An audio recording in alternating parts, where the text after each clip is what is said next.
추운 날씨에도 불구하고 여기까지 찾아주셔서 굉장히 감사드립니다. 오늘은 여러분들이랑 같이 공간의 공유라는 주제를 가지고 함께 이야기를 나누게 될 거고요. 오늘 제가 이 자리에 선 거는 강연자나 아니면 이제 교육자로서 쓴 게 아니라 스토리텔러라는 입장으로 저희가 공간을 실제 운영하면서 그리고 또 공간 흐름을 지켜보면서 저희가 느끼는 것들을 풀어내면서 함께 이야기를 좀 즐겨가는 그런 시간이 됐으면 좋겠습니다. 제 소개를 먼저 간단히 드리면은 앞서 말씀해 주신 것처럼 디바이브라는 회사를 운영을 하고 있고요. 기본적으로 이제 교육과 소개팅 사업으로 시작을 했어요. 그래서 둘이, 둘이 어울리지 않는다라는 뭐 이렇게 이야기도 많이 들었었는데 그러다가 한 1년 전쯤에 그 홍대 놀이터 옆쪽에 이제 소셜 팩토리라는 공간을 오픈을 하면서 최근에는 여기 연남동에 이제 2호점을 오픈을 하게 됐습니다. 그래서 공간과 컨텐츠를 같이 운영을 하고 있고요. 혹시 저 뭐 어디서 보신 분은 안 계신가요? 네, 사실 이런 얘기를 대학생분들한테 종종 하는데 대학생분들은 보신 적도 있으실 거예요. 제가 과거에 이제 교과서 모델을 했었거든요. 저 교학사, 중학교 1학년 영문과서에 나옵니다. 그래서 혹시 7차 교육과정을 들으셨던 분이면 네, 그러면은 보셨을 수도 있고요. 여기 나오는 친구가 저예요. 이 사이는 특별한 방 친구가 저고요. 여러분들이 막 그 얼굴 상처 그려놓고 막 이렇게 책 찢어놓고 막 그랬던 친구가 저예요. 네, 영문과서의 주인공을 하고 어렸을 때 꿈이 이제 뮤지컬 배우였어요. 그리고 약간 배우 쪽을 꿈꾸다가 어느 날 이제 거울을 보고 이제 꿈을 접었죠. 그러다가 이제 다양한 이제 경험들을 많이 하게 되는데 제가 작년 4월까지 현대자동차그룹에 있었습니다. 정확히는 현대엔지니어링이라는 회사에 있었었는데요. 여러분 현대자동차그룹 하면 어떤 느낌이세요? 어떤 회사라고 생각을 하세요? 보수적이다. 네, 딱딱하다. 예, 뭐 어떤 분들은 흉기차다. 이런 분들 많이 얘기 많이 하시는데 뭐 차의 품질을 떠나서 현대자동차그룹의 임직원이 대략 한 몇 명 정도 될까요? 임직원. 그냥 얘기 몇명 정도? 6천 명. 좋습니다. 만 명. 좋습니다. 또 대학생분 계신가요 여기? 몇 명 정도 될까요? 현대차그룹의 전체 임직원 15,000명 좋습니다. 20만 명이에요. 20만 명. 어마어마한 숫자가 현대자동차그룹이라는 데 있습니다. 근데 이 현대자동차그룹에서 일이 진행되는 것들을 보면 공장과 연구소 그리고 사무실 오피스로 나뉘어져가지고 굉장히 폐쇄적으로 얘기를 하고 있어요. 어떤 뭐 유연한 조직 이런 느낌보다는 실제로 가서 일을 해봐도 조직이 굉장히 경직돼 있어요. 왜냐하면 대기업이다 보니까 아무래도 보고 체계부터 해가지고 이런 상하 체계가 딱딱할 수밖에 없고 현대 자동차뿐만이 아니죠. 다양한 이제 대기업이라고 불리는 것들이 굉장히 경직된 조직 체계를 갖고 있죠. 이 부분을 우리가 주목을 해봐야 되는 게 과거에 우리가 알고 있는 이제 전통적인 대기업들은 굉장히 보수적으로 그리고 우리가 흔히 알고 있는 관료적인 조직 체계로 기업이 운영되고 있었단 말이죠. 근데 분명히 기업들은 언젠가 망해요. 그렇죠? 네. 평생 영속할 수 있는 기업들은 나타나기는 어려울 거예요. 분명 대부분이 100년을 채 못 채우고 망하게 되는데 그러면은 이런 기업들이 망한 다음에 그 다음에 이제 새롭게 태어나는 조직 혹은 새롭게 태어나는 기업들은 어떤 형태일까? 이러한 점에 한번 주목을 해봤었습니다. 최근에 이제 불리우는 스타트업들이나 혹은 뭐 다양한 이제 창업 생태계를 살펴보면은 전통적인 기업처럼 시작을 하지 않아요.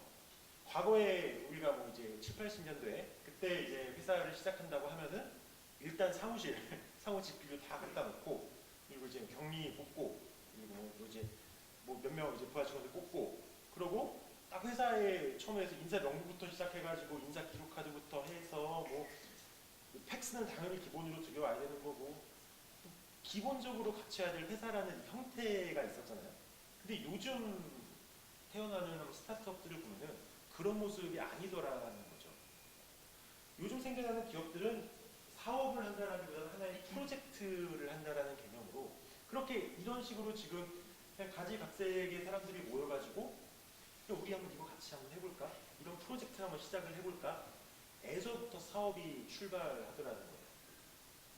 이게 가능한 이유는 과거와는 달리 전통적인 장비나 뭐 무거운 어떤 헤비한 어떤 시설물이 필요 없는 상태에서 노트북 하나만으로도 시작할 수 있는 사업 아이템들이 많아졌기 때문이 아닐까 그렇게 생각이 듭니다. 이걸 주목을 해봐야 되는 게 이 프로젝트가 많아지는 시점부터는 이제는 전통적인 사무실이 필요한 게 아니라 그냥 내가 노트북 하나를 놓고 일할 수 있는 공간이 필요해지기 시작합니다. 그걸 우리가 뭐라고 부르죠? 코워킹 스페이스라고 부르죠. 과거에 뭐 코워킹 스페이스라는 게 없었을까요? 아니요. 분명히 있었을 거예요. 언제 있었냐면은 그냥 일반 카페에서 그렇죠? 혹은 뭐 일반 동네 도서관에서 그런 곳에서 그냥 노트북 가지고 이제 작업하던 것들이 혼자 작업을 하다 보니까 누군가를 만나기도 어렵고 또 나와 유사한 프로젝트를 하는 사람이 없을까를 찾다 보니까 이런 유사한 사람들이 모이는 접점이 필요해졌고 그게 우리 주변의 코워킹 스페이스라는 형태로 만들어졌다라는 거죠.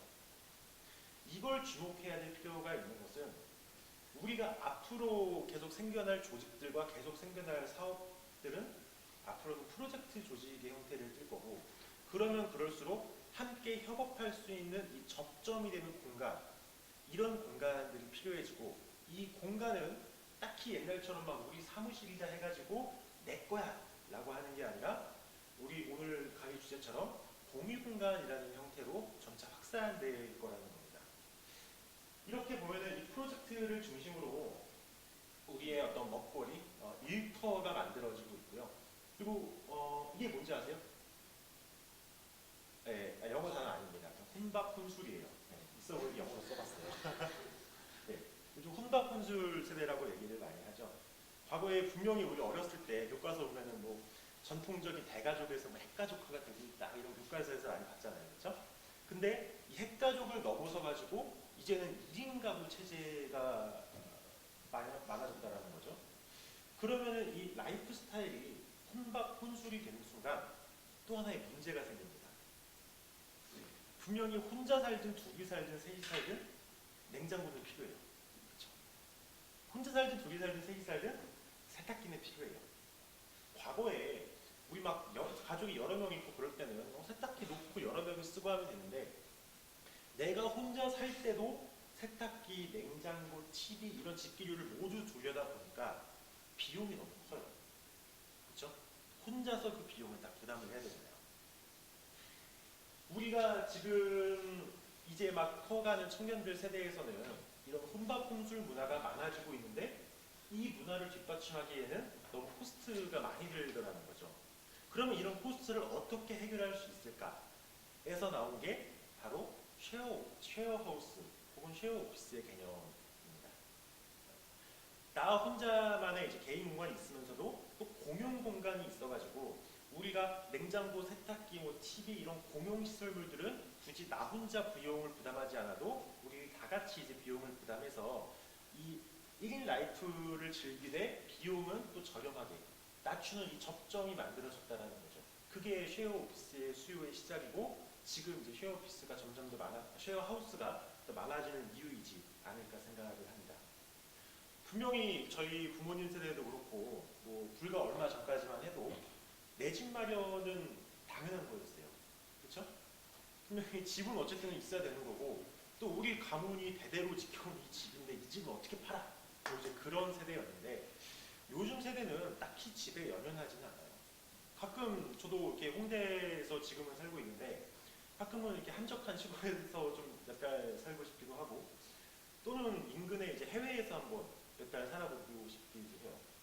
근데 그럴 때마다 제가 시골에다가 집을 만들고 또 해외에 집을 사고 이럴 수는 없잖아요. 지금 20, 30대의 수요는 내가 주공간의 개념이 내가 여기서 평생 동안 있어야 될 공간이 아니라 내가 이 지역과 어떤 라이프 스타일을 경험하기 위한 거점 공간으로 주거의 개념이 바뀌고 있다는 거죠. 그런 의미에서 이런 혼밥혼술의 라이프 스타일과 그리고 프로젝트의 어떤 일의 탄생의 스타일이 같이 맞물리면서 탄생한 것들이 바로 코워킹 스페이스와 쉐어하우스 그리고 쉐어링 오피스 등 공유 공간의 개념이 여기서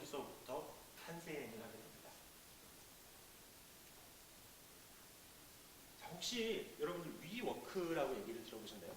위워크? 네, 위워크라는 곳이 있는데요. 전 세계 크리에이터들을 위한 코워킹 스페이스입니다. 이 위워크라는 곳에서는 멤버십 제도가 있어요. 그래서 한 달에 내가 얼마를 내면은 이 공간을 이제 자유롭게 이용할 수가 있고, 이런 식으로 오픈 플레이스가 있어가지고 이 오픈 플레이스에서 그냥 내가 노트북 하나를 갖다 놓고 일을 할 수도 있고, 또는 자신만의 어떤 독립된 공간을 원하면은 독립 공간도 별도로 마련이 되어 있습니다. 물론 독립 공간은 가격이 좀 더 비싸게 되어 있죠. 누구나 멤버십에 가입을 할 수가 있고, 지금은 거의 전 세계적으로 굉장히 많은 사람들이 이 위워크를 이용을 하고 있어요. 우리나라에서도 강남을 비롯해서 몇 군데 지금 들어와 있는 상태고요. 이 위워크의 시장 역시 사람들이 이제 작업 공간을 찾고 있는데, 작업 공간을 혼자 마련하기는 너무 비싸다 보니까 이제 위워크라는 코워킹 스페이스를 만들어서 비용을 분담하면 어떨까 해서 시작을 한 공간입니다. 그래서 굉장히 많은 호응을 얻어서 진행이 되고 있고, 자 근데 여기에 오는 사람들을 한번 우리가 면밀히 살펴보면은 왜 굳이 이 사람들은 여기서 하는 걸까요? 다시 말하면은 자기가 원할 때 사실 스타벅스 가서 할 수도 있는 거잖아요. 커피 한 잔 시키면 그냥 와이파이고 뭐 충전이고 다 할 수 있는데 왜 굳이 여기 오는 걸까요?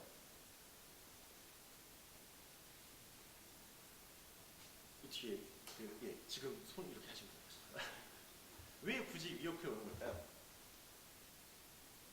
아 그냥 편하게 얘기하셔도 됩니다. 뭐 정답은 없어요. 뭐 제가 위워크 사람도 아니고. 같은 고민을 하는 사람들이 이해했으면 예. 고민들이 고민되면서 색다른 답들이 나오지 않을까. 같은 고민을 하는 사람들이 이곳에 모이면 좀 더 색다른 대답들이 나오지 않을까. 스타벅스에서는 찾을 수 없나요? 찾기가 어렵죠, 그렇죠? 네, 찾기가 어렵죠. 왜냐, 스타벅스에 가는 사람과 위워크에 가는 사람은 분명히 다른 사람이라는 거죠, 그렇죠? 자, 여기서 우리가 주목해야 될 거는 이 공간이 가지고 있는 어떤 문화적 스타일이에요. 분명히 여기 홍합밸리에서 지금 저쪽에서 이제 퇴근하셨네요. 저쪽에서 이제 일하고 계신 분이 계실 거고, 그렇죠? 여기 앞에 있는 스타벅스에서 일하고 있는 사람도 있을 거란 말이죠. 이 두 사람들은 그냥 각자 다른 수요를 가지고 있어요. 그럼에도 불구하고 굳이 홍합밸리로 와서 월간 얼마씩을 내고 여기를 이용하시는 분들은 홍합밸리만이 주는 어떤 문화적 요소, 혹은 홍합밸리만이 가지고 있는 어떤 이 네트워크의 분위기, 이런 것들이 필요하기 때문에 굳이 여기까지 온다라는 거죠. 위워크도 마찬가지예요. 위워크에서는 이제 기본적으로 멤버십 제도랑 뭐 이제 일할 수 있는 공간도 제공을 하지만은 위워크 썸머 캠프도 있어요. 여기 이용하는 사람들끼리 놀러 가고 싶으면 같이 캠프도 가요. 캠프도 가고 점심을 먹을 때도 다 같이 막 이제 유용한 어떤 정보들을 얻으면서 점심을 먹을 수도 있고, 그리고 소통학습 성장이라는 이름을 가지고 굉장히 다양한 이벤트들을 열고 있어요. 이 공간에 오는 사람들은 우리가 진행하는 혹은 우리와 협업하는 어떤 사업체가 진행하는 이 이벤트에 참여할 수가 있는 거죠. 그럼 이 이벤트에 참여하면은 그 안에서 다양한 사람들을 만나기도 하지만은 내가 생각지 못한 혹은 내가 풀고 싶은 이 비즈니스에 대한 아이디어, 영감을 얻을 수가 있다는 거죠. 우리가 심리학 책에서 보면은 단어는 까먹었네요. 이연작용이라고 하나요? 그 우연히 내가 어떤 고민을 하던 문제가 우연히 어떤 경험 내지는 어떤 사고와 갑자기 부딪히면서 뭔가 새로운 게 탄생하는 그런 순간을 심리학에서 이연작용이라고 하나, 뭐라고 이제 얘기를 합니다. 이게 왜 중요하냐면은 과거에서부터 지금까지 우리가 위대한 아이디어들이 탄생되는 과정을 보면은 혼자서 내가 그냥 방에 틀어박혀가지고 막 연구해가지고 뭔가가 나타나기보다는 우연히 길을 가다가 혹은 내가 샤워를 하다가 아니면은 내가 누구를 만나서 얘기를 하다가 불현듯 떠오른 아이디어가 위대한 어떤 결과물로 탄생된 경우가 많습니다. 그렇게 아이디어가 부딪히기 위해서는 이 아이디어가 부딪힐 기회를 많이 만들어줘야 되는데요. 이게 온라인상에서는 우리가 SNS라는 게 그 역할을 하고 있죠. 분명히 우리가 내가 어떤 아이디어를 반쪽짜리 아이디어를 갖고 있는데 이 아이디어를 어디선가 자꾸 부딪히고 싶어. 근데 페이스북이나 인스타 이런 걸 보다 보면은 굉장히 또 거기에 다양한 정보가 올라온단 말이죠. 그걸 보면서 불현듯 영감을 떠올릴 수가 있어요. 그런 영감을 오프라인 공간에서도 이어가려면은 이러한 다양하게 이벤트나 네트워크 시간을 마련해가지고 여기 있는 구성원들이 자꾸 부딪힐 수 있는 시간을 만들어줘야 된다는 거죠. 그래야 말 그대로 코워킹이 가능한 그런 공간이 되는 거겠죠. 그래서 위워크에서는 지금 굉장히 이 이벤트들이 많이 운영을 하고 있고 위워크뿐만이 아니에요. 뭐 오피스 노마드나 아니면 임팩트 허브, 뭐 아이스하우스, 오픈소스 카페 등 다양한 이런 이 코워킹 스페이스들이 있습니다. 이거는 뭐 여러분들이 이렇게 찾아만 보시면은 굉장히 많은 정보를 얻으실 수가 있을 거고요. 여기 다 적을 수는 없었어요. 왜냐면은 지금 코워킹 스페이스라는 거는 너무나도 많아졌기 때문에 각자의 이제 뭐 스타일을 가지고 이렇게 운영되고 있고요. 또 우리가 공유 공간의 대표적인 사례로 에어비앤비를 빼놓을 수가 없죠. 에어비앤비 혹시 이용해 보신 분 계신가요? 이용해 보신 분은 안 계신가요? 예, 좋습니다. 가끔 에어비앤비 호스트분들끼리 스터디를 하세요. 어떻게 하면은 우리의 공간에 오는 손님들에게 좋은 서비스를 제공할 수 있을까에 대해서 스터디를 하시는데 제가 운영하는 소셜 팩토리에서도 종종 오셔가지고 이제 스터디 모임을 하시더라고요. 에어비앤비가 왜 에어비앤비가 이 플레이 뭔지 아세요? 왜 에어비앤비인지 아세요?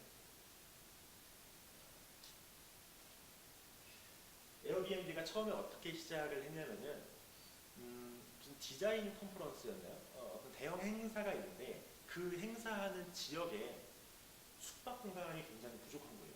그리고 우리가 또 보통 이렇게 행사가 열린다 그러면은 갑자기 막 이제 모텔이나 이제 그런 것들이 가격을 갑자기 올리기 시작하죠. 너무 비싸요. 공간도 없고. 근데 사실 사람들은 내가 이 컨퍼런스에 오는 게 목적이지 좋은 곳에서 자는 게 목적은 아니란 말이죠. 숙박하는데 그렇게 많은 비용을 지불하고 싶지가 않은 거예요. 그래서 이 창업자들이 생각해낸 게 그러면 인근에 그냥 카페나 아니면 이렇게 유휴 공간들 저기 앞에 카페가 24시간 하진 않을 거란 말이죠. 그러면 너희 카페가 밤에 문을 닫으면은 저기다가 임시로 숙박할 수 있는 어떤 이제 침대랑 그리고 약간의 이제 음식류 이런 것만 마련을 해놓고 사람들을 받자라고 설득을 해서 시작한 게 바로 에어비앤비예요. 그래서 에어비앤비의 이유가 처음에 에어베드라고 해서 그 공기 바람 불면은 이렇게 해는 공기 침대 있죠. 네. 그 침대와 아침 식사를 제공했다고 해서 그래서 에어비앤비예요.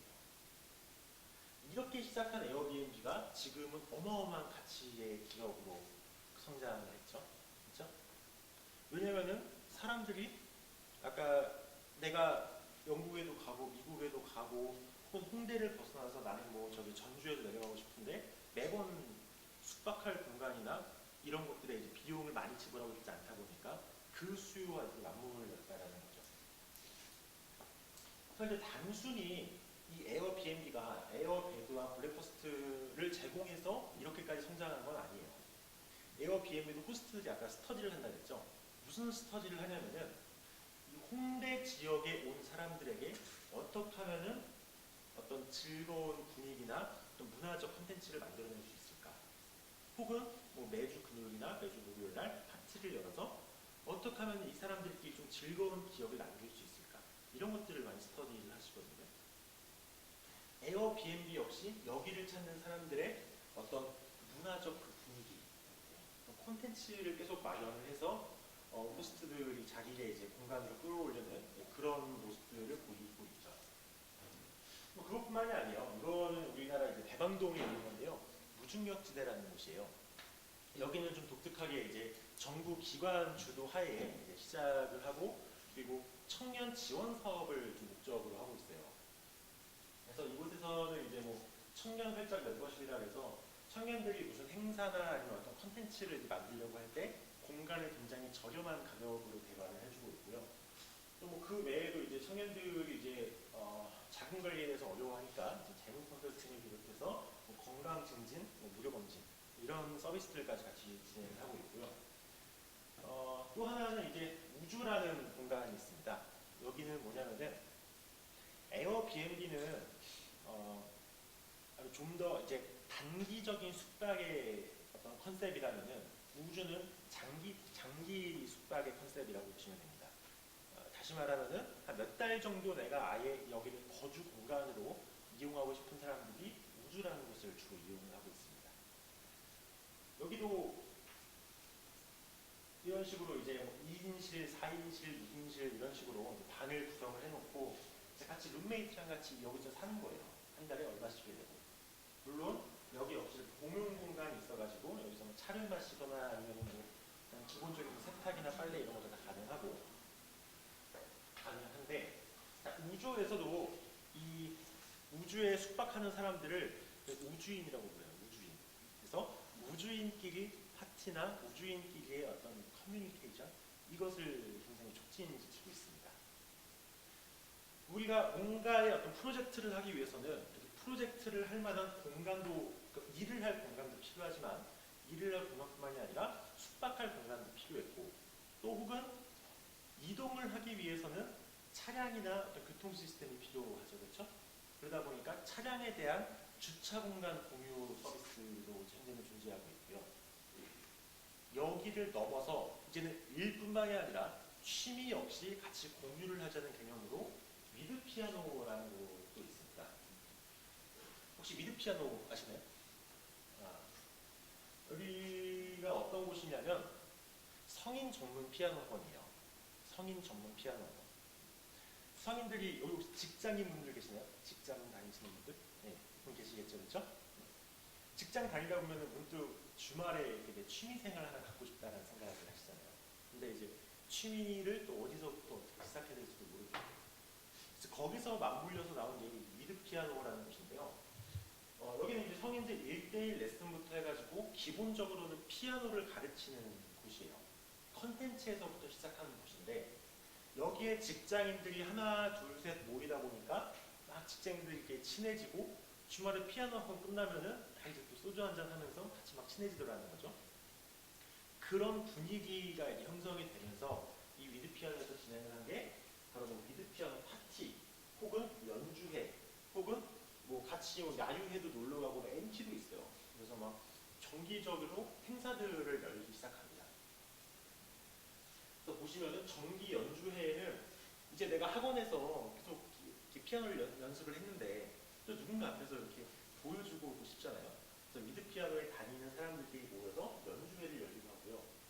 그의 파티나 MT, 야유회, 체육대회 그리고 피아노 외의 취미생활을 가진 동호회까지도 미드 피아노 내부에서 진행이 되고 있습니다.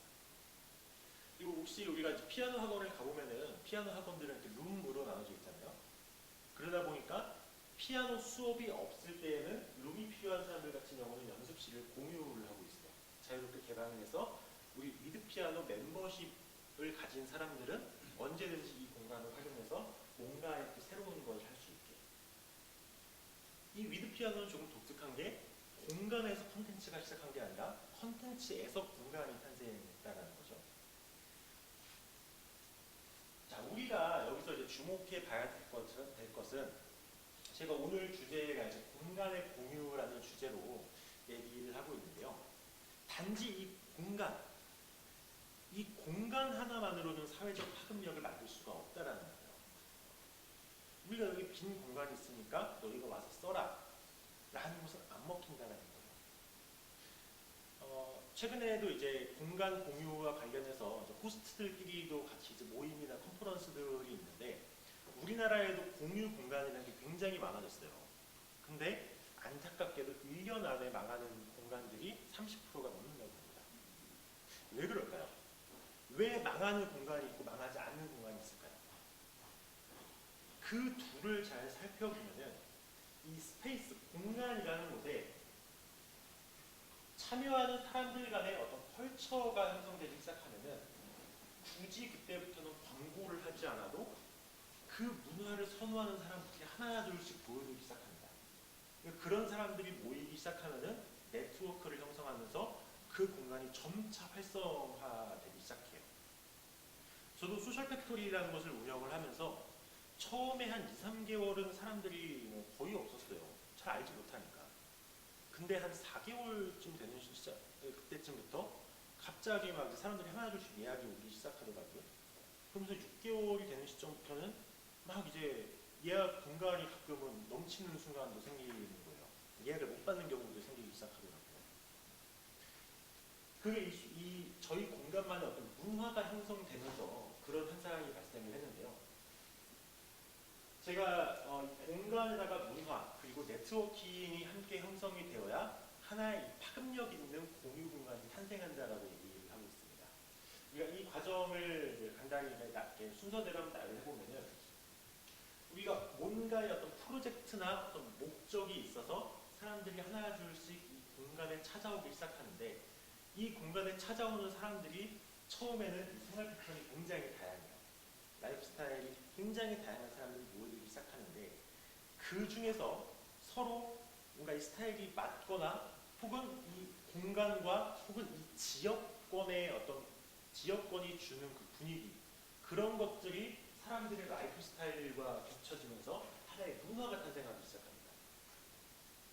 이 문화가 탄생을 하면은 이 순간부터는 이 문화에 합류하고 싶은 사람들이 관계를 맺기 시작해요. 꼭 이 홍대 지역이 아니더라도 다른 지역에 있는 어떤 커뮤니티나 어떤 단체들도 이 분위기와 같이 어울리고 싶은 곳들이 같이 커넥션, 릴레이션십을 맺기 시작합니다. 그리고 이 릴레이션십이 강화되다 보면은 이게 하나의 네트워킹 시스템으로 자리를 잡아요. 그런데 여기서 우리가 주목해야 될 것은 공유 공간이 하나의 파급력 있는 공유 공간으로 성장하기 위해서는 이 중에 가장 중요한 게 바로 컬처예요. 이 공간에 과연 문화가 스며드느냐 안 드느냐에 따라서 공간이 자리를 잡느냐 안 잡느냐를 판가름할 수가 있다는 거죠. 그래서 안타깝게도 문을 닫은 공간들을 살펴보면은 자신만의 어떤 자기네만의 이 문화를 형성하지 못하고 그냥 공간에 필요한 집기들은 다 있어요. 그냥 책상도 있고 의자도 있고 화이트보드, 뭐 와이파이 이런 건 다 기본으로 있어요. 근데 그거를 뭐에 쓸지 그런 컨셉을 잡지를 못하는 거죠. 지금 우리나라에도 이제 막 공유 경제라는 게 이제 재작년부터 굉장히 이제 키워드로 떠오르면서 공유 공간 그리고 또 다다음 시간에 뭐 물건의 공유, 지식재능의 공유 다양한 곳에서 공유라는 이름을 쓰고 있지만 단순히 공유라는 개념을 우리가 그냥 만들어놨으니 너희가 알아서 써. 이 개념으로는 공유가 지속될 수가 없다는 거예요. 문화라는 게 스며들라는 거죠. 자, 이거를 조금 더 한번 우리가 논리 살펴보면은 제가 이거 그냥 개인적으로 그냥 부르는 표현이거든요.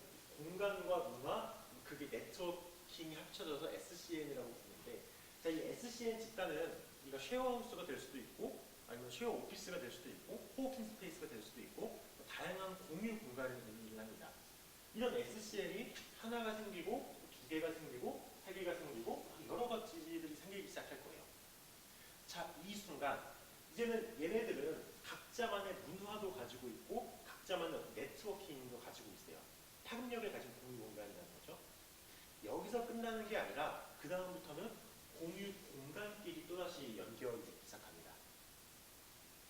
자, 근데 여기서 한 가지 더 중요한 거는 이 공유 공간들이 연결이 되는 순간 여기서는 제가 이 공간끼리 연결된다는 걸 뭐 이제 사회적 어떤 연결선이라고 부르는데요. 이 사회적 연결선이 생기는 순간 결과물들이 생기기 시작해요. 결과물들. 예를 들면은 하나의 쉐어 오피스에 미용실, 카페 그리고 이렇게 일하는 사람들 그리고 또 창업을 지원하는 어떤 벤처 투자자들 그리고 그 이외에 다양한 이해 관계자들이 모이기 시작하면서 그러면서 이 코워킹 스페이스라는 한 공간을 만들기 시작하고요. 쉐어하우스가 생기기 시작하면은 이 두 개가 결합되면서 여기는 크리에이티브 클러스터가 생기기 시작합니다. 무슨 말이냐면 이 SCN끼리 서로 연결이 되면서 또 하나의 어떤 결과물들이 나오기 시작한다는 거죠. 우리가 이거를 시너지 혹은 스페이스 밸류라고 부릅니다. 공간의 가치가 탄생하기 시작한 거예요. 그리고 이러한 전체적인 양상을 아울러서 제가 공간 생태계라고 부르고 있습니다. 이런 공간끼리 서로 연결 지점이 만들어지는 게 하나의 생태계를 구성을 하는데 여기에는 지금 얘기한 이런 관계자들만 있는 건 아니에요. 공간을 운영을 하다 보면은 조물주보다 위대한 사람이 한 명 있죠. 건물주가 나타나기 시작하죠. 그렇죠? 건물주의 어떤 이해관계나 건물주와의 어떤 조합이 굉장히 중요합니다. 우리가 공유 공간을 얘기함에 있어서 가장 그 문제로 떠오르는 것 중에 하나가 젠트리피케이션이라는 단어가 있는데요. 유동인구가 많아짐에 따라서 임대료가 올라가고 임대료가 올라감에 따라서 그걸 버티지 못한 공유 공간 내지는 컨텐츠 사업자들이 점차 그곳을 떠나버리는 그러면서 그렇게 북적였던 공간이 점차 황폐해지는 현상을 우리가 젠트리피케이션이라고 얘기를 합니다. 원래는 이렇게 부정적인 단어가 아니었는데 건물주들의 나쁘게 얘기하면 횡포라고 할 수도 있겠죠. 그럼 횡포가 너무 심해지다 보니까 그러다 보니까 이런 현상이 발생을 하는 거예요. 뭐 임대료가 얼마나 되느냐, 뭐 되는데 그 정도냐 이렇게 얘기하실 수 있는데 예를 들어 홍대 저기 그 수노래방 아시죠? KTN 상상마당 이쪽. 예. 그쪽의 그 대로변 같은 경우는 1층 같은 경우는 10평 정도 임대하는데 한 달 임대료가 한 500에서 600 정도 해요. 10평이면 10평. 10평이면은 여러분들 저 카페? 지금 카페 공간 정도? 딱 테이크아웃 카페를 겨우 할 수 있을 그 정도 공간이라고 보시면 됩니다. 보통 일반적으로 이제 호프집 같은 거 있죠. 지금 여러분들이 계신 이 정도 공간을 임대하려면은 월세가 한 1,500에서 2,000 정도 돼요. 월세가. 거기에 인건비도 들어가죠. 뭐 기타 관리비나 재료비를 다 포함하면은 월 4천만 원은 기본으로 순이익을 내야 그래야 BEP를 찍어요. 손익분기를 찍게 돼요. 근데도 그 다음에 더 오른다고 생각을 해보세요. 그러다 보니까 자꾸 이제 개인 사업자들이 이제 떠나가기 시작하고 그래서 원래는 홍대 하면은 가장 핫플레이스가 홍대 놀이터 주변이었잖아요. 지금은 상수역 쪽이나 연남동 쪽이나 이쪽으로 자꾸 내려가는 이유가 너무 비싸진 곳을 이제 떠나서 어떤 이제 다양한 이제 카페들이나 개인 사업자들이 이제 밑으로 내려오고 있는 거죠. 근데 이게 장기적으로는 사실 건물주들도 굉장히 손해예요. 그렇게 빠져나간 공간은 점차 유동인구가 줄게 되고 그러다 보면 건물의 가치 역시 계속 떨어지게 되겠죠. 이 부분에 있어서 건물주분들이 이런 어떤 공간 생태계와 같이 조화를 이루지 못한다면 어쩔 수 없이 공간은 점차 황폐해질 수밖에 없겠죠. 그리고 그 부담은 공간을 또 공유하는 사람들의 공간을 사용하는 사람들의 어떤 부담으로 또다시 작용을 하게 될 거고요. 또 건물주뿐만이 아니죠. 우리 또 이렇게 수익을 내기 시작하면 누가 찾아오죠? 시세청에서 찾아옵니다. 정부에서 세금을 부과하기 시작해요. 실제로 2013년에도 이게 문제가 됐었는데요. 에어비앤비에서 호스트들이 이제 예약을 해갖고 내 공간을 빌려주잖아요. 그러면은 내가 이 공간을 빌려줌에 따라서, 그러니까 내 집을 잠깐 빌려줌에 따라서 돈을 받게 됩니다. 이 돈을 세금을 누가 낼 거냐는 거죠. 우리 집이 제가 토요일날, 일요일날 잠깐 여행을 가서 주말에 잠깐 빌려줬어요. 그래서 이틀 해가지고 뭐 한 15만 원을 받았어요. 그 세금 어떻게 계산할 거냐는 거죠. 제 개인 사업, 개인 뭐 근로소득으로 들어간 건 아닌 것 같고 사업소득으로 들어가기에는 저는 사업 그 집을 빌려주는 사업자가 아니기 때문에 사업소득으로 잡기도 애매하다는 거죠. 그래서 뉴욕에서 에어비앤비를 상대로 뉴욕시에서 현재 진행되고 있는 1만 5천 명의 호스트에 대한 세금을 어떻게 할 거냐라고 에어비앤비를 찌르기 시작했어요. 그래서 에어비앤비에서도 막 논의가 많이 일다가 결국은 그 1만 5천 호스트에 대한 세금을 에어비앤비에서 부담을 하겠다라고 얘기를 했죠. 하지만 에어비앤비는 호텔이나 모텔 같은 전통적인 숙박업과는 분명히 다른 사업 체계다. 그렇기 때문에 전통적인 호텔법을 따를 수가 없다. 우리의 어떤 생태계에 맞는 법에 대한 재정이 시급하다. 라는 논의가 탄생하기 시작합니다. 국내에서도 마찬가지예요. 이 공유경제라는 게 혹은 공간 공유라는 게 이렇게 생긴 이 공간 공유에 의해서 생긴 이 공간의 가치들이 어떻게 배분할 것인가에 대한 배분의 문제가 생기고 그 배분에 따른 수익의 책임 또한 누가 질 것인가에 대한 논의가 아직까지는 국내에서는 이렇게 심각하게 논의되고 있지는 않아요. 하지만 분명히 공간을 공유하는 만큼 가치 역시 공유를 해야 될 거고 그 공유에 대한 분배 문제는 우리가 분명히 좀 심각하게 논의를 해봐야 진지하게 논의를 해봐야 될 포인트라는 거죠. 이런 건물주 주택청 외에도 다양한 이제 마을 공동체들이 있을 겁니다. 우리가 지역마다 주는 분위기가 굉장히 다르잖아요. 여러분들은 홍대 하면 어떤 분이 있어요? 홍대. 홍대. 젊음. 좋아요. 남자분. 홍대. 비싸요. 비싸요. 좋아요. 그래요. 비싸고 젊고 예술. 예술적이고 좋습니다. 강남 하면 어떤 느낌이세요? 강남 혹시 비싸죠? 좋습니다. 강남 하면 어떤 느낌이세요? 강남? 약간 사치 그리고 럭셔리. 네? 성형. 성형. 좋습니다. 성형. 좋아요. 홍대와 강남은 약간 어떤 느낌의 차이가 있나요? 있긴 있죠, 그쵸, 분명히. 네. 종로는 어떠세요? 종로도 분명히 홍대와 강남과는 또 다른 분위기를 주고 있다는 거죠.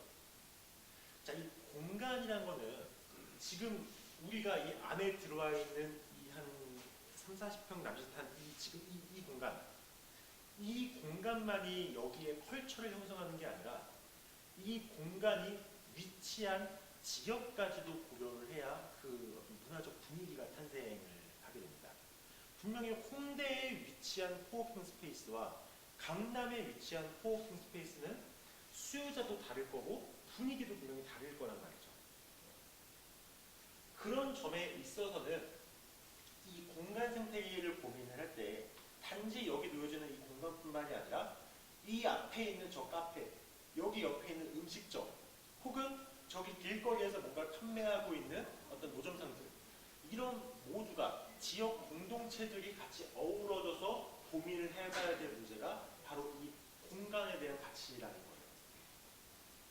이런 것들이 하나하나 쌓여가면서 이 공간의 컬처를 만들어내야 아까 얘기한 파워 있는 그런 공유공간이 탄생을 한다는 겁니다.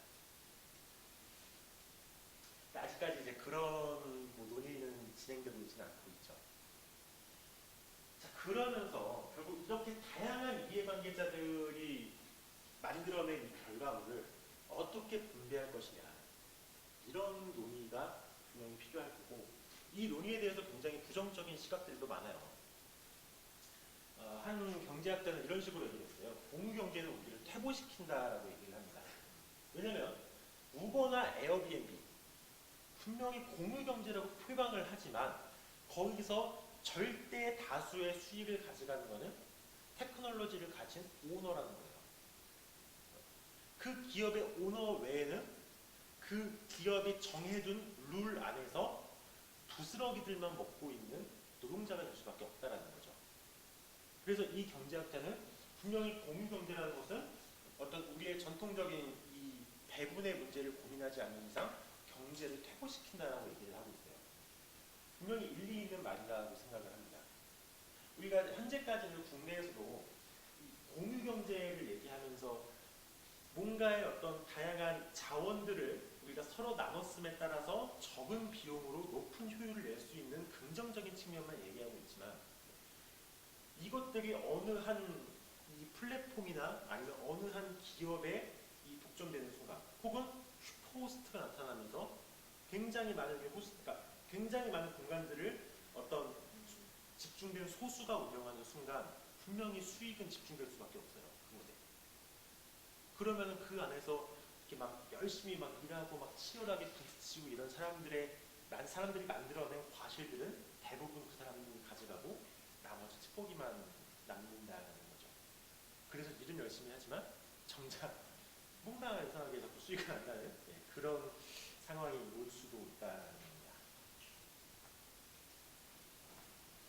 그래서 중요한 게 정부의 역할이 이런 면에서 중요하다고 생각합니다. 아직까지 우리나라도 공유경제에 대해서 논의가 되고 있는 초기 단계이기 때문에 정부에서 어느 정도 이 공유경제가 건강하게 이 생태계가 자리 잡기 전까지는 이 법적 테두리 안에서 좀 그렇게 슈퍼호스트나 그런 부가 집중되는 현상을 약간 좀 막아줘야 될 필요가 있어요.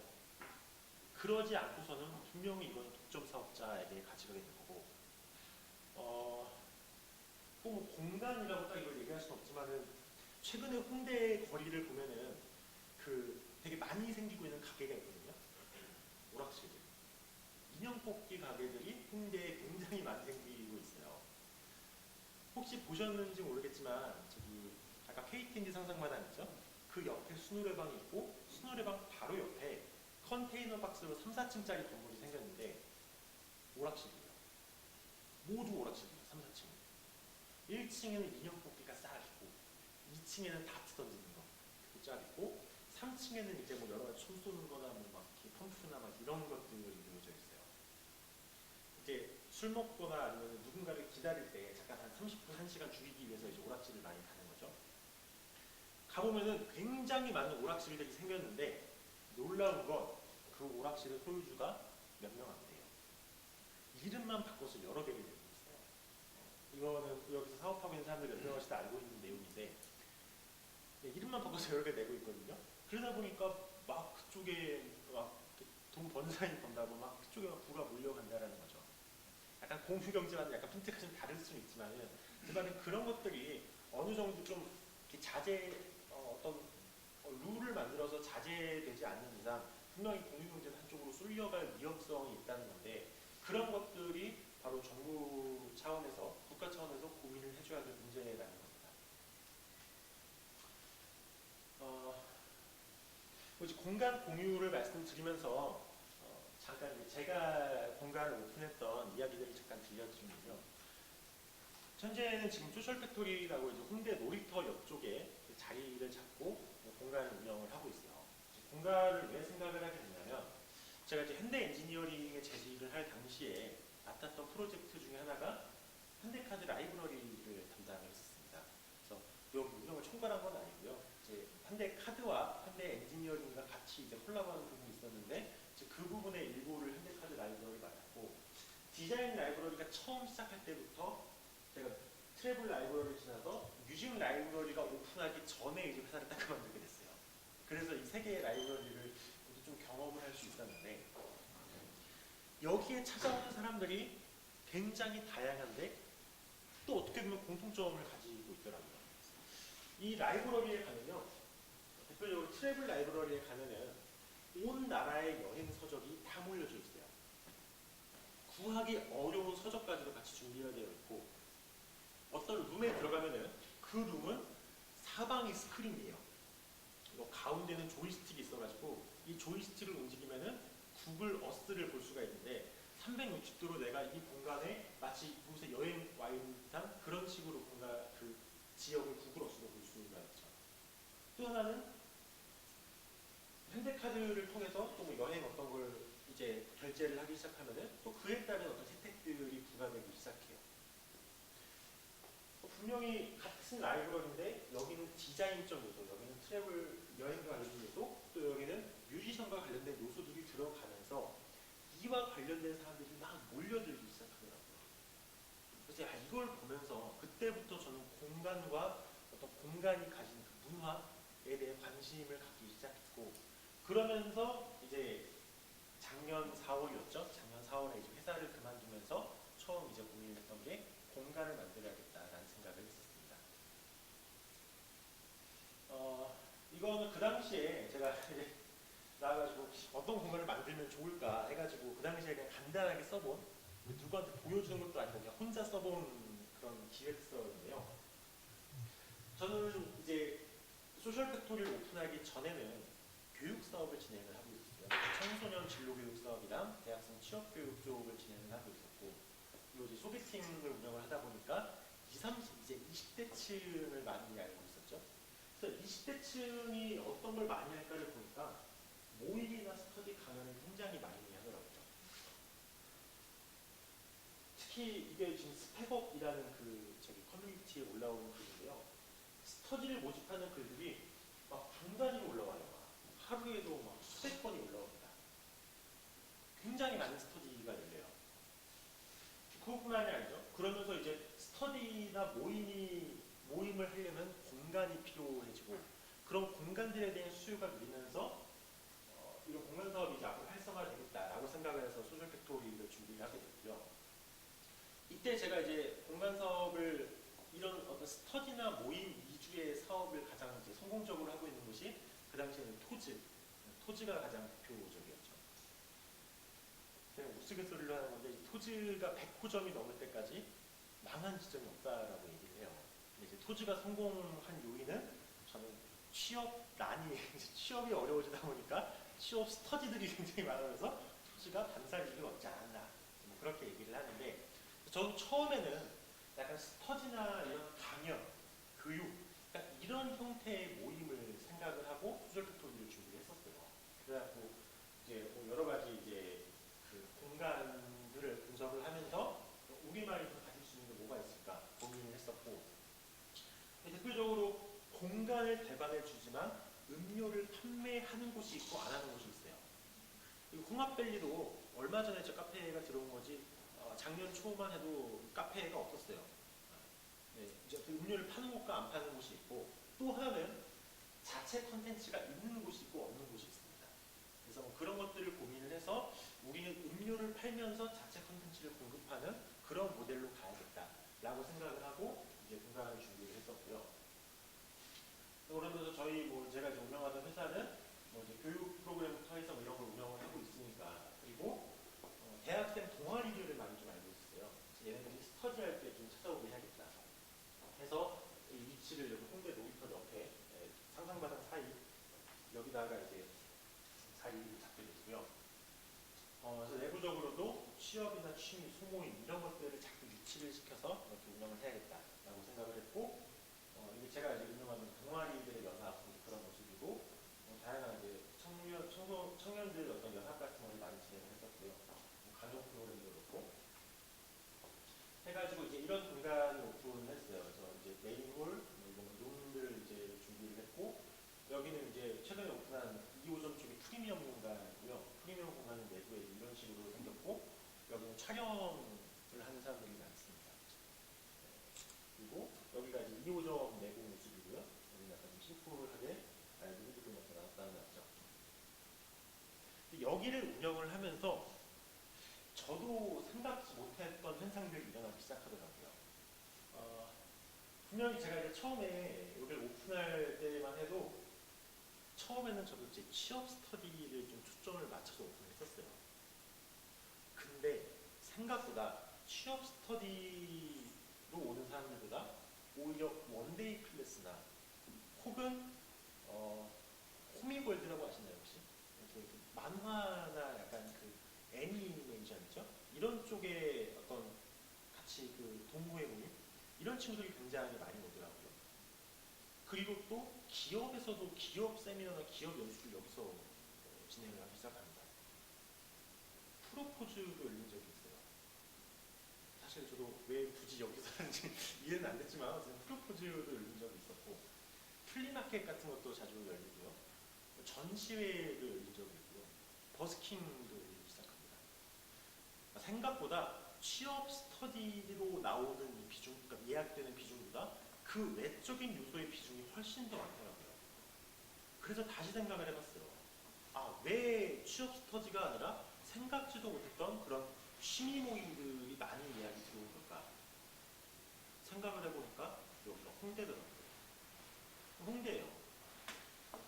기본적으로 홍대에서 공부를 하러 오는 사람들은 적었더라는 거죠. 공부를 하러 오는 게 아니라 놀러 오는데, 우리가 친구들이나 아니면 우리 동아리 사람들이랑 같이 놀만한 공간을 찾는데 스타벅스에서 하기는 막 주변에 시끄럽고 눈치 보이고 하니까 좀 폐쇄된 공간에 우리끼리 놀 수 있는 공간이 필요해졌고, 그러다 보니까 취미 룸으로 우리 공간을 많이 찾더라는 거죠. 그래서 그때부터 좀 방향을 바꾸기 시작했어요. 스터디라는 요인을 아예 좀 최소화 시켜버리고 오히려 취미 모임이나 다양한 이제 행사들을 열기 좋은 공간으로 어필을 하기 시작했죠. 그러면서 공간에서 진행할 수 있는 어떤 소품들이나 이런 것들을 굉장히 유연하게 만들어냅니다. 무슨 말이냐면 고정된 어떤 집기나 어떤 고정된 책장이 있는 게 아니라 저희 가게에 있는 모든 책상과 의자, 책장들은 다 이동이 가능해요. 다 이동이 가능하고 변형 배치가 다 가능합니다. 그리고 그 변형 배치된 사례들을 저희가 공간 운영 사계집으로 만들어서 예약 문의가 오면 그걸 보여드려요. 이런 행사는 이렇게 하면 좋고 저런 행사는 저렇게 배치하면 좋다. 이거를 보여드립니다. 배치 형태에 대해서도. 그러면 소비자들은 그걸 보고 야 이거 우리 이렇게 하면 되겠네 라고 바로 이해를 하시더라고요. 그러면서 점차 우리 공간만의 어떤 팬덤이 생기기 시작하고, 그러면서 수월 팩토리의 다행히도 매출도 많이 올라가줬던 것 같아요. 그러면서 최근에 이제 2호점까지 오픈을 하게 됐는데 1호점과 2호점은 다소 어떤 느낌의 차이는 있습니다. 저희가 이제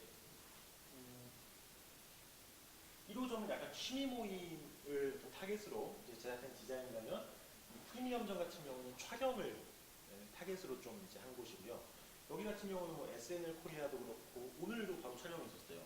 오늘은 CJ 오쇼핑에서 저기 그 제품 컨셉 사진을 찍으시더라고요. 웹드라마 촬영도 그렇고 연예인들 프로필 사진 촬영도 그렇고 이런 촬영들이 굉장히 많이 진행이 됩니다. 그리고 여기서는 사실 이제 1호점이 워낙 그 취미 모임을 원하시다 보니까 이제 2호점 같은 경우는 야, 이번에는 좀 스터디로 한번 타겟을 해볼까 해서 이것도 약간 좀 그 공부할 만한 형태로 만들었는데 오히려 원데이 클래스 선생님들이 굉장히 많이 찾으세요. 뭐 향초 클래스, 뭐 캘리그라피 클래스, 아니면 플라워 아트.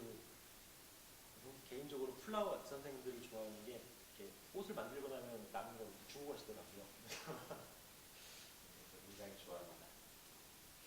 그래서 어쨌든 이 소셜 팩토리라는 브랜드로 현재 지금 이제 1년 됐죠. 작년 10월 15일 날 오픈을 했어요. 그리고 2호점을 올해 10월 6일 날 이제 1년 만에 2호점을 오픈하기 시작하고 그렇게 운영을 하고 있습니다. 지금 보여드린 거는 제가 물론 공간 사업뿐만이 아니라 다양한 컨텐츠를 진행을 하면서 시도했던 프로젝트들이에요. 이 폴더 안에는 내부에 또 굉장히 많은 파일들과 이 폴더들이 있습니다. 이 제가 컨텐츠도 만들어보고 공간도 만들어보다 보니까 아까 얘기했던 그 문화와 공간이 주는 그 파급력 다음에는 그 문화를 선호하는 사람들 간의 네트워킹이 중요하다고 말씀드렸었죠. 요즘 이제 저희가 집중하고 있는 게 저희를 찾아오신 원데이 클래스 선생님들이나 혹은 저희를 찾아온 그냥 일반 모임들 사람들끼리 서로 또 그 안에서도 서로 어떤 연결고리가 있다면은 또 다른 모임이 만들어질 수 있도록 그런 것들을 저희가 시도를 해보고 있어요. 다시 말하면 우리 공간에서 어떤 모임과 어떤 클래스들이 여는지를 정보를 계속 노출을 시켜가지고 나는 오늘 그냥 아는 형님이랑 같이 뭐 이제 간단한 회의를 하러 왔는데 다음 주에 보니까 저기 플라워 아트 수업이 있네. 그래서 참여할 수 있도록 공간 내부에서도 새로운 모임이 만들어지는 그런 계기를 자꾸 만들고 있고, 그게 아까 얘기했던 이제 릴레이션십과 네트워킹의 단계라는 거죠. 이제 거기까지 가면은 소셜 팩토리라는 어떤 하나의 이 공간이 좀 더 파급력 있는 그런 공간으로 성장할 수 있지 않을까, 그렇게 생각을 하고 있습니다. 그래서 저희가 뭐 플리마켓 할 때는 저희 입구부터 해가지고 홍대 놀이터 그 밑에서 이제 거기서부터 시작해서 홍익대학교 정문까지 줄을 서요. 약 한 1,300명에서 1,400명 정도가 옵니다. 그리고 뭐 이런 독서 모임, 출판사들이 연계해서 독서 모임들이 오기도 하고요. 저희 내부적으로는 이런 큐레이터들을 해서 강연이나 모임을 주도하고 싶은 사람들에게는 멤버십을 맺고 좀 더 이제 가격 혜택이나 아니면 홍보적 혜택을 지원을 하고 있습니다. 그리고 내부적으로도 아카데미를 만들어서 파워포인트나 뭐 동기부여 아니면 뭐 기타 그 외적인 것들을 진행을 하고 있고요. 가장 최근에는 이제 사실 약간 테드나 그 세바시 같은 그런 강연 프로그램을 만들고 싶더라고요. 그래서 지적 호기심이라는 이름으로 약간 지식과 상식의 폭을 넓혀가는 그런 스터디 모임을 만들고 이게 점차 이제 사람들이 늘면은 그런 지식 연사를 초청해서 저희가 주기적인 강연 프로그램을 진행을 하려고 하고 있고요. 다행히 이제 좀 수술백도기를 이제 인지하는 사람들이 많아지다 보니까 이것도 저희가 이제 업로드한 지 지금 3일 됐는데 14명이 신청을 해주셨어요. 그만큼 이런 어떤 모임이나 이런 행사에 관심 있는 사람들이 참여를 해주기 시작하더라는 거죠. 그러고 나서 제가 항상 고민을 하는 게 결국은 그래서 생긴 가치들을 어떻게 공유할 것인가. 이 부분은 저도 아직 이렇게 명확한 어떤 해법이나 아니면 어떻게 하면 좋을까를 해결하지 못했어요. 근데 이거는 우리가 공유 경제를 얘기하면서 그리고 또 공간에 대한 공유를 얘기하면서 항상 논의되어야 되는 부분이라고 생각을 하고요. 왜냐하면은 제가 친하게 지내는 이제 콘텐츠 기업이 있는데 영어 회화 스터디를 주로 운영하는 이제 그런 기업이에요. 네. 거기서 어떤 카페랑 제휴를 맺고 이제 영어 회화 스터디를 계속 운영을 했는데 그러다 보니까 영어에 관심 있는 학생들이 그 카페로 많이 몰리기 시작했던 거예요. 근데 어느 날 갑자기 그 카페에서 제휴를 끊어버리고 독자적으로 스터디를 운영하기 시작했어요. 이 콘텐츠 기업은 세된 거죠. 갑자기 멍해지는 거죠. 이러한 현상이 발생해서는 안 된다라고 생각을 합니다. 분명히 이 공유라는 거는 굉장히 느슨한 관계예요. 어떤 하나의 어떤 자원을 여러 명이 쓰는 만큼 이 관계가 굉장히 느슨하게 그리고 이 컬처라는 이름으로 신뢰를 가지고 진행되는 이 관계인데 어느 한 이해관계자가 그 신뢰를 끊어버리고 욕심을 부리는 순간 이 생태계 자체가 망가질 수 있다는 거예요. 그러니까 공간주가 욕심을 내는 경우도 그렇고 건물주가 욕심을 내는 경우도 그렇고 콘텐츠 사업자가 속이는 경우도 그렇고 그렇기 때문에 이 공간에서는 계속 공유 경쟁을 활성화되기 위해서는 신뢰라는 요인도 굉장히 중요하고 또 그렇게 신뢰가 깨지지 않을 정당한 분배도 중요하다라고 생각을 합니다. 그래서 저희가 항상 이제 얘기를 하는 게 마지막으로 공유 경제는 이제 공공이라는 개념과 분명히 다르게 생각을 해야 된다라고 봅니다. 우리 어렸을 때 그런 거 많이 들었죠. 공산주의와 자본주의, 그렇죠? 자본주의의 핵심은 희소성의 법칙을 토대로 한 소유에 있습니다. 공산주의는 공공이라는 가치에 초점을 맞추고 있고요. 하지만 이 공유라는 것은 놀랍게도 공공의 소유예요. 우리가 그렇게 배웠던 공산주의와 자본주의가 결합된 모델이라는 거죠. 공공의 소유. 다시 말하면 공유는 분명히 공공과는 다릅니다. 가치를 어떤 대가를 지불하지 않아도 마음껏 쓸 수 있는 도덕적 해이가 발생할 수 있는 공공과는 달리 공유는 거기에 속한 이해관계자들이 분명히 다 같이 소유하고 있는 거예요. 그럼 그 소유하고 있는 거를 내 것처럼 같이 만들어가는 그런 어떤 문화가 발생하지 않으면은 공유 역시 건강한 생태계가 자리 잡기 어렵다라고 생각을 합니다. 그래서 우리가 공공과 공유의 차이에 대해서 생각하면서 어떻게 하면 건강한 공유 공간을 만들어 갈 것인가 이런 논의들이 계속되어야 할 것 같고요. 예. 여기까지가 제가 이제 지금까지 생각해온 공간 공유에 대한 가치이고 제가 작년 4월에 회사를 그만두고 나오면서 이런저런 사업들을 하고 있는데 굉장히 제가 좋아하는 말이 하나 있어요. 생각하는 대로 살지 않으면 사는 대로 생각하게 된다는 말이 있습니다. 우리가 각자가 다양한 생각들을 가지고 살아가고 있고 그리고 그런 생각들도 실천하면서 살아가고 싶은 마음이 큰 만큼 우리의 각자의 라이프 스타일이 건강하게 합쳐지면서 이 공간이라는 곳에서 확장하기 시작한다면 분명히 우리 미래에는 또 다른 새로운 문화 혹은 새로운 어떤 패러다임이 발생하지 않을까 생각을 합니다. 예, 이상으로 오늘 공간의 공유 발표를 맡았던 최희준이었습니다. 감사합니다.